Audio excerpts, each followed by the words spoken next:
he even told me that in Cavite, he was also able to produce a lot of star achievers. So, ladies and gentlemen, please help me welcome our Diamond 3 star, Mr. Don Mabasa. Can we give him a very big round of applause?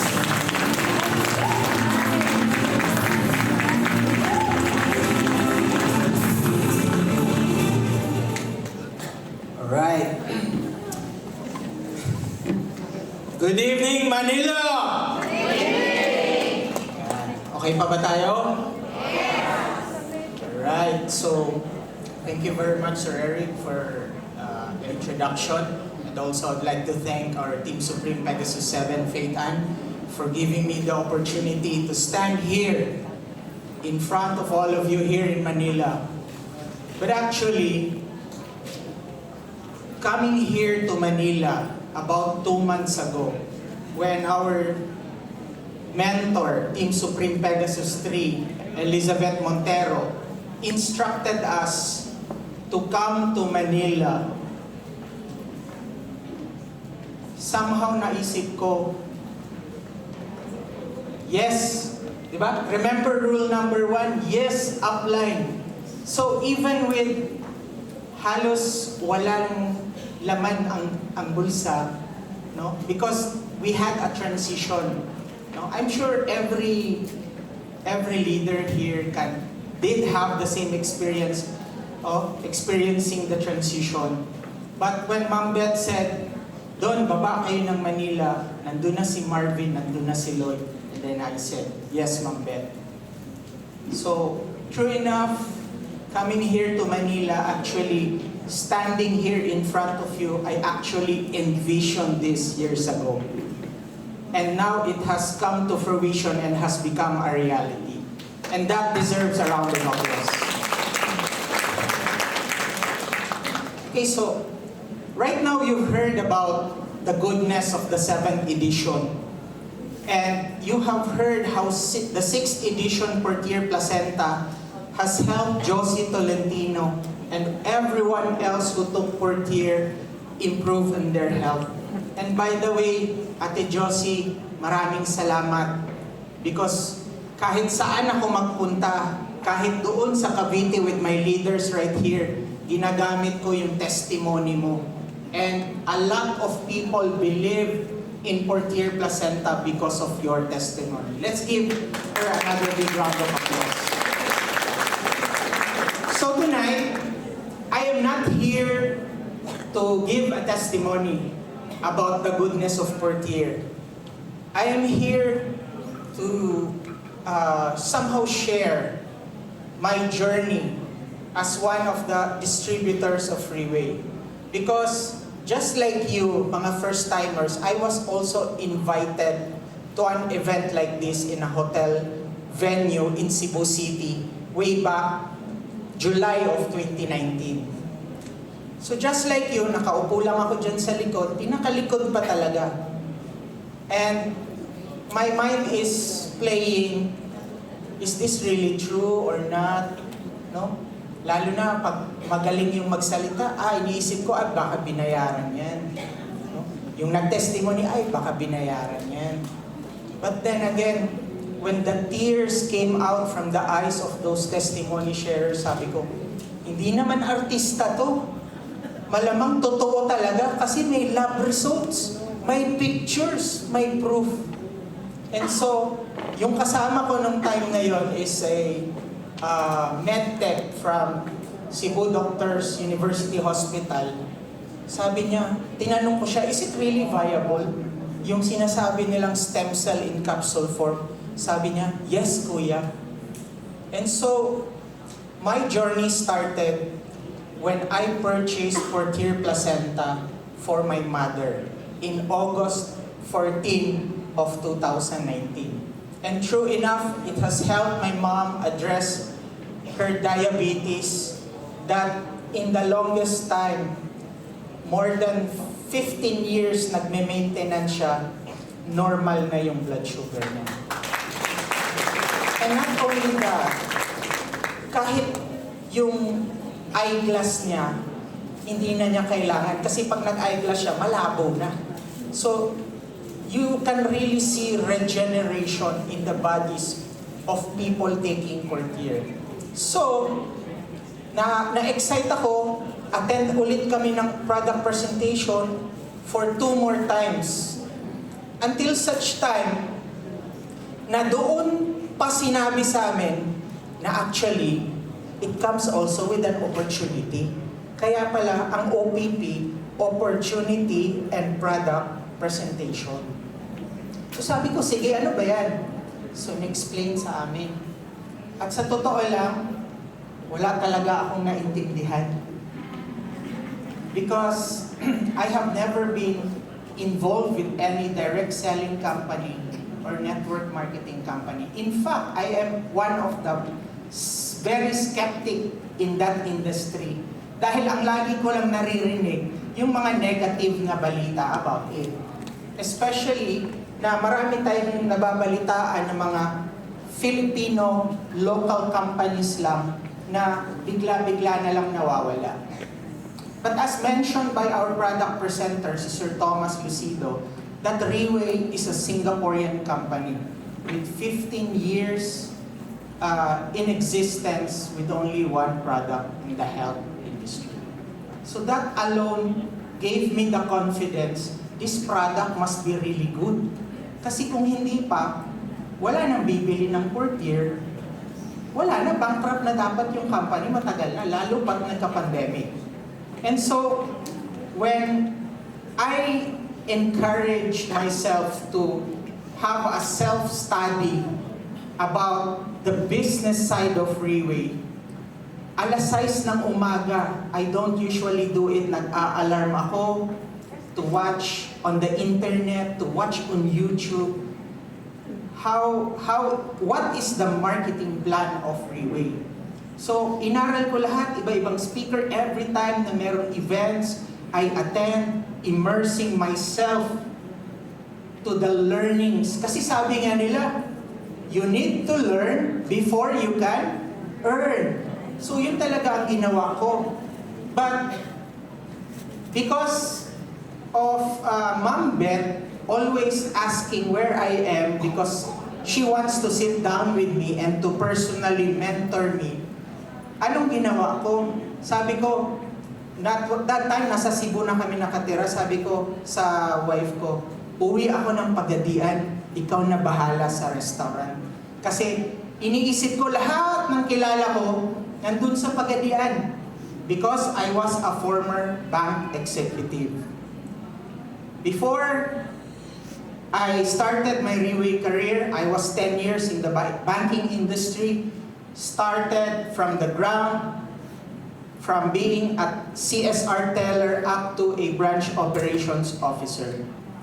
And after that, I have also tried doing business.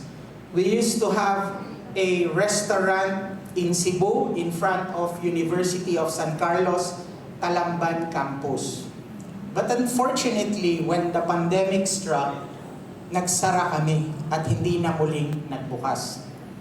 And so I'm very thankful to God dahil nakilala ko si Riway in July of 2019, 7 months before the lockdown for the pandemic. Bakit? Kasi in that 10 years ko sa bank, tandang-tanda ko pa, lahat ng salary ko, benefits, lahat, halos tutong-tong lang siya ng 50,000. But the pressure, meron bang bankers dito? The pressure of the job in the bank is hindi kayang bayaran yung pressure mo. No? Mamatay ka sa stress, tatanda ng maaga sa bangko. Especially now that the banking industry is getting more and more competitive. And so, even when I started the business in Cebu, I resigned from the bank. I started my own business na kahit anong hirap namin, mahirap din pala mag-business, no? Because kahit anong hirap mo, pag ganito lang kalaki ang restaurant mo, kahit punuin mo yan, hanggang dun lang talaga. But, when Riway was introduced to us through Courtier, no? doon talaga ako na-amazed na yung sweldo ko pala ng isang taon sa bangko, pwede mo ma-earn in just 1 month in Riway. But please don't get me wrong, it is not to brag. I'm just giving you the idea of how big an opportunity this is. No? So, ang maganda sa Riway is that as long as you're 18 years old, hindi tatanungin ni Riway, anong natapos mo? Anong kurso mo? Ex-convict ka ba o hindi? May police clearance ka, barangay clearance, puro clearance. Kung anong clearance pa. Not even your transcript of records. Na mahihiya kang ipakita kung may line of 7. Di ba? As long as you're 18 years old, you can sign up in Riway. That's the good thing about it. And that even if you are just starting now, the platform of Riway is equal to you, to me, to Ma'am Beth, even to Ma'am Faith Ann. That shows that this company is really something that gives value to everyone, regardless of who you are outside. And so,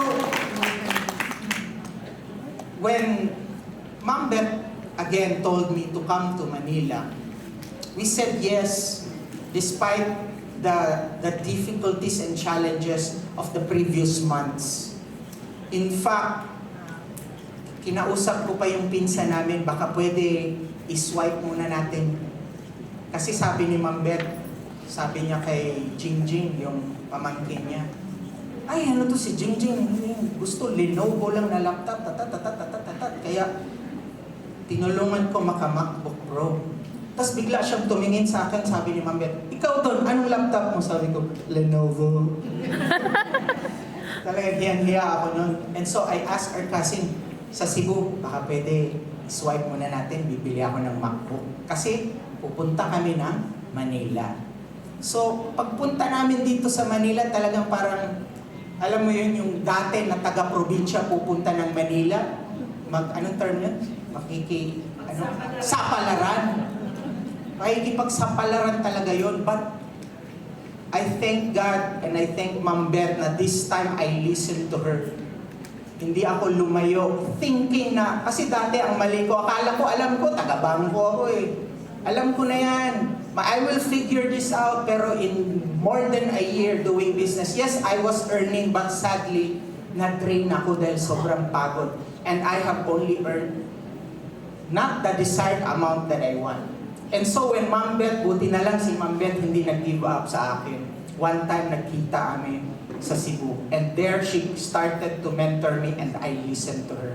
And so this time, 2 months ago, when we came to Manila with my MacBook Pro, pero utang pa pala. So, talagang we just followed what they taught us. You know, this business, if you want to be successful in this business, you don't listen to your neighbor. You don't listen to your parents. You don't listen to your brothers and sisters na wala namang narating, na wala namang alam dito. You listen to people who have succeeded in this business. And so, dahil nangangarap din ako, someday soon, hopefully sooner, na I will have the right to wear the white and become a Team Elite Pegasus. And kaya, we must listen to someone who has achieved it. And so Ma'am Beth continuously mentoring us. And true enough, in last month alone, nagbunga na yung mga pagsisikap namin. I now have a strong team in Cavite. I have my Cavite team here. I also have in Manila, Urdaneta, and Baguio. So all of those are results of hard work and determination and the mentoring of Ma'am Beth Montero. Palakpakan natin si Ma'am Beth kahit wala siya. Para marinig na to hanggang sa tabi. Alright. So, one thing I can impart with you guys is, talagang kung gusto mo lang talaga, no matter how hard it takes, wag ka lang talagang bibitaw, and all the challenges will just come to pass. And everything that you are desiring, that the things na gusto mo in your mind will soon come in your hand. Alright? And so when eto na, nagkaroon na ng results, it's time to hit the next level. We have to push further because ang goal ng team is to become an elite at the soonest time possible. And to be able to sit among the elites with our boss Limbon Hong in September. Kaya, what I can say in my journey, wag tayong laging sana all. No? Mahilig tayo mag sana all, pero when this opportunity is already in front of you, ayaw mo naman gumalaw. Di ba? Sana all, magpo-post ka, manifesting, claim it. But then again, I am a gospel preacher now, but I am not here to sermon you. But there is this biblical principle, the whole book of James, faith without works is dead. So, kahit ilapag namin itong magandang opportunity na to sa harap nyo, if you will not decide now and create the equivalent action, walang mangyayari sa inyo. You can either choose to stay in your comfort zone, na actually should not be called comfort zone because it was not actually comfortable. Di ba? Comfortable ba yung pagdating ng bills mo, wala kang pambayad? No, it's not. So kailangan talaga, dahil may pangarap ka, decide now and act on it. Pero sometimes ang problema, in denial pa tayo. Ganon din ako actually kasi may restaurant kami. And so, parang okay lang. When I earned a few, sabi ko, relax na ako. Total, bayad na lahat. May pambayad na. So, parang in denial pa tayo. But, kailangan kasi, yung buhay natin, yung direction natin, parang GPS. Alam niyo yung GPS? Global Positioning System. Yun yung sa sasakyan mo or sa cellphone, it will give you the direction kung saan ka papunta. Correct? Yes. Pero just like a GPS, kailangan ilagay mo yung, not the direction, yung location mo muna. Para mag-guide ka niya, saan ka dadaan. No? So, pag ikaw in denial ka sa sarili mo, hindi mo pa na-realize na eto na yung buhay mo, eto na yung problema mo. Pag hindi mo pa yan ma-accept, paano mo masusundan yung direction towards success? So you must accept in yourself now. Maybe the reason you are here is not because you need to take Portier, but because you need the opportunity to change your life. And so, ladies and gentlemen, if you are here right now, assess yourself. The person who invited you is very happy to help you achieve your goals through Reway. Kaya we have coming events, no? We have coming events that all the Reway designed to hold here in the Philippines. Do not make the same mistake that I did.